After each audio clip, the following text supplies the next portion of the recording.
അതെ, ഞാൻ ആ വിഷയത്തിൽ പറഞ്ഞത് ആദ്യം ഞാൻ എന്റെ ചോദ്യത്തിന്റെ തുടക്കത്തിൽ ഈ വിഷയം ചോദിച്ചതിന് ശേഷം ആദ്യം പറഞ്ഞത് സ്വാലിഹല്ല, അങ്ങനെ ആരും പറഞ്ഞിട്ടില്ല. അവരൊക്കെ ബിംബങ്ങളാണ് എന്ന് പറഞ്ഞു, ബിംബങ്ങളാണ് എന്ന് പറഞ്ഞു, സ്വാലിഹല്ല എന്ന് പറഞ്ഞു. രണ്ടാമത്തെ ആള് പറഞ്ഞു അത് സ്വാലിഹാണെങ്കിലും അത് സാലിഹാണെങ്കിൽ ചോദിക്കാമെന്ന് പറഞ്ഞു. അത് രണ്ടും കൂടെ കൂട്ടിയിട്ടാ ഞാൻ പറഞ്ഞു. നിങ്ങൾ എന്തിനാ രണ്ടാൾ ഉത്തരം പറയാൻ നിൽക്കുന്നത്? ഒരാൾ ഉത്തരം പറഞ്ഞാൽ ഒരാൾക്ക് മറുപടി പറയും. രണ്ടാളും കൂടെ കൂടി പറഞ്ഞ് രണ്ടാളും കൂട്ടിയിട്ടായിരിക്കും മറുപടി പറയാൻ. രണ്ടാളും കൂടി പറഞ്ഞ് രണ്ടാളും കൂട്ടിയിട്ടായിരിക്കും മറുപടി പറയാം, ഒരാൾക്ക് മാത്രമായിരിക്കൂല. അതുകൊണ്ട് രണ്ടുപേരും രണ്ട് സൈസ് മറുപടി പറഞ്ഞത് കൊണ്ടാണ്, രണ്ടുപേരും രണ്ട് സൈസ് മറുപടി പറഞ്ഞത് കൊണ്ടാണ് ഞാൻ അങ്ങനെ ചോദിച്ചത്. ഒരാള് ബിംബമാണെന്ന് പറഞ്ഞു, ഒരാൾ പറഞ്ഞു നല്ല പിന്നെ അത് സ്വാലിഹായിരിക്കാം, ആണെങ്കിൽ ചോദിക്കാം. അതുകൊണ്ടാണ് എന്റെ ചോദ്യം ഞാൻ അങ്ങനെ ചോദിച്ചത്. ആരും പറഞ്ഞു കേട്ടില്ല, മറുപടി പറഞ്ഞിട്ടില്ല. പ്രവാചകൻ സല്ലല്ലാഹു അലൈഹി വസല്ലം ഇന്നമാ വലിയക്കുമുള്ള, അതൊക്കെ നമുക്ക് ചർച്ച ചെയ്യാലോ. ഇന്നമാ വലിയക്കുമുള്ള എന്നൊക്കെ പറഞ്ഞു പോവണ്ട. ഇനി എന്റെ അടുത്ത ചോദ്യം കൂടിയുണ്ട്, അതും കൂടി കേട്ടോളൂ നിങ്ങൾ. ഞാനിപ്പോൾ 2-3 ചോദ്യങ്ങൾ ചോദിച്ചിട്ടുണ്ട്. ഇനി എന്റെ അടുത്ത ചോദ്യം നബി സല്ലല്ലാഹു അലൈഹി വസല്ലം തന്നെയാണ് നമ്മളോട് പരിശുദ്ധ ഖുർആൻ ഓതി പഠിപ്പിച്ചിട്ടുള്ളത്. ആ പ്രവാചകൻ സല്ലല്ലാഹു അലൈഹി വസല്ലം ദിവസത്തിൽ 17 പ്രാവശ്യം നിർബന്ധമായും നമ്മളോട് പ്രാർത്ഥിക്കുവാൻ, സഹായം തേടുവാൻ, പ്രാർത്ഥിക്കുവാനായി പഠിപ്പിച്ചു. ഇഹ്ദിന സിറാത്തൽ മുസ്തഖീം. ഈ പ്രാർത്ഥന, ഈ സഹായത്തോട്ടം അല്ലാഹു അല്ലാത്തവരോട് പറ്റുമോ? ശരിക്കും ഇഹ്ദിന സിറാത്തൽ മുസ്തഖീം എന്നത് അല്ലാഹു അല്ലാത്ത മഹത്തുക്കളോട് പറ്റുമോ എന്നാണ് എന്റെ അടുത്ത ചോദ്യം. ഇപ്പൊ ഞാൻ കുറെ ചോദ്യങ്ങൾ ചോദിച്ചിട്ടുണ്ട്, നിങ്ങൾ മറന്നുപോയിട്ടുണ്ടാകും. ഒന്നും കൂടി വേണം റിവൈൻഡ് ചെയ്യാൻ, പക്ഷെ സമയമില്ലാത്തത് കൊണ്ട് ഞാൻ റിവൈൻഡ് ചെയ്യുന്നില്ല. എന്റെ ഈ ചോദ്യം, അടുത്ത ലാസ്റ്റത്തെ ചോദ്യം, ഇഹ്ദിന സിറാത്തൽ മുസ്തഖീം എന്നത് അല്ലാഹു അല്ലാത്ത മഹത്തുക്കളോട് പറ്റുമോ എന്നതാണ് എന്റെ അവസാനത്തെ ചോദ്യം.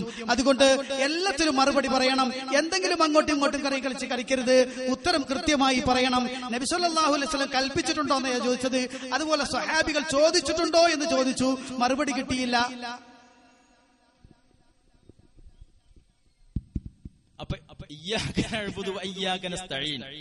ഇതിന്റെ അടിസ്ഥാനത്തിൽ എന്നെ നേർമാർഗത്തിലാക്കാൻ ഇഹ്ദിന സിറാത്തൽ മുസ്തഖീം ഇത് അല്ലാഹു അല്ലാത്തോട് പറയാമോ എന്ന് മഹാനായ മുഹമ്മദ് നബി സല്ലല്ലാഹു അലൈഹി വസല്ലം തങ്ങളോട് പറയാം, എന്നെ അങ്ങ് നേർമാർഗത്തിലാക്കണമേ. വഇന്നക ലതഹ്ദി, പരിശുദ്ധ ഖുർആൻ നോക്കിയാൽ കാണാം. എന്നാൽ അതിന്റെ അർത്ഥം എന്താണ്? അല്ലാഹുവിനോട് പറയുമ്പോൾ അല്ലാഹു ചെയ്യുന്ന ആ ഉത്തരമല്ല മുഹമ്മദ് നബി സല്ലല്ലാഹു അലൈഹി വസല്ലം തങ്ങൾ പറയുക.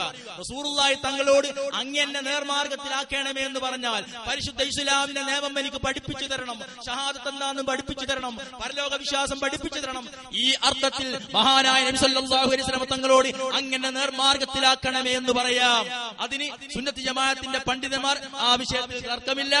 മഹാനായ നബി സല്ലല്ലാഹു അലൈഹി വസല്ലം തങ്ങളോട് പറയാം, എന്നെ അങ്ങ് നേർമാർഗത്തിലാക്കണമേ. വഇന്നക ലതഹ്ദി അലാ സിറാത്തിൻ ഇലാ സിറാത്തിൻ മുസ്തഖീം ആയത്ത് നോക്കിയാൽ കാണാം.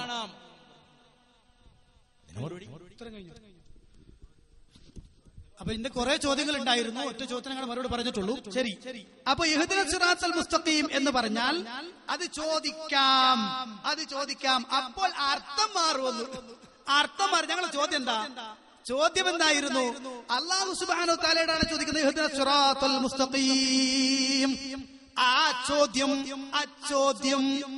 ഈസാലുൽ മത്ലൂബാണത്. ഇറാഅത്തു ത്വരീഖല്ല. ശരിക്കും പഠിച്ചോ, ഇറാഅത്തു ത്വരീഖല്ല, ഈസാലുൽ മത്ലൂബാണ്. ഈസാലുൽ മത്ലൂബാണ് ഇഹ്ദിന സിറാത്തൽ മുസ്തഖീം എന്ന് പറഞ്ഞാൽ അതേ ഇന്നക ലതഹ്ദി എന്ന് നബി സല്ലല്ലാഹു അലൈഹി വസല്ലമയോട് പറഞ്ഞു. അതേ ഖുർആൻ തന്നെ പറഞ്ഞു ഇന്നക ലാ തഹ്ദി മൻ അഹ്ബബ്ത എന്ന്. ശരിക്കും കേട്ടോ, ഇന്നക ലാ തഹ്ദി മൻ അഹ്ബബ്ത എന്ന് ഖുർആൻ തന്നെ നബി സല്ലല്ലാഹു അലൈഹി വസല്ലമയോട് പറഞ്ഞു. അപ്പോൾ എന്റെ അർത്ഥം എന്താ? ഈസാലുൽ മത്ലൂബ് അല്ല, ഇറാഅത്തു ത്വരീഖാണ്. എന്റെ ചോദ്യം അതല്ല, ഈസാലുൽ മത്ലൂബാണ്.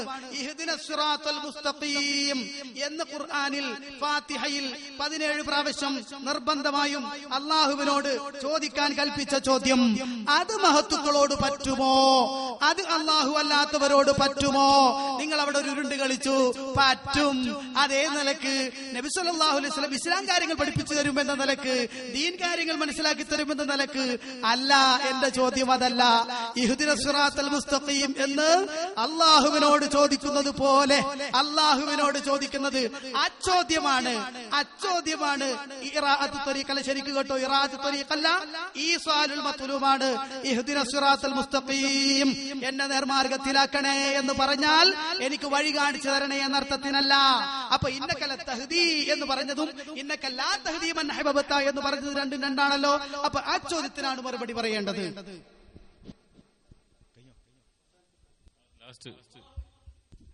അള്ളാഹുവിനോട് ചോദിക്കുന്നത് പോലെ ചോദിക്കാമോ എന്നാണ്.